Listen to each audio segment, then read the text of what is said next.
請問你係咪周星星嘅老豆啊？哦，係。佢話係喎。喂，今日嘅助詞係我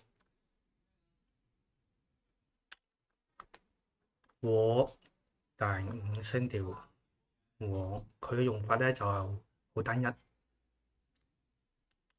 響頭先個例子佢我哋睇到佢話係我呢度咧，佢經常會拉長，我一拉長變咗我。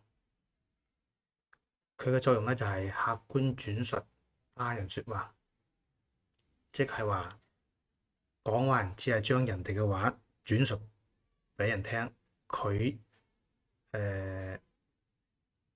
唔承擔信息嘅真實性嘅責任，佢只係轉述，佢唔確定真假，亦同佢無關。我哋睇多兩個例子。你而家做緊咩？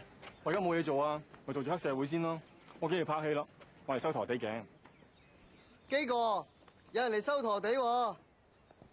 佢叫我同你講，佢其實最愛嘅係佢老公啊。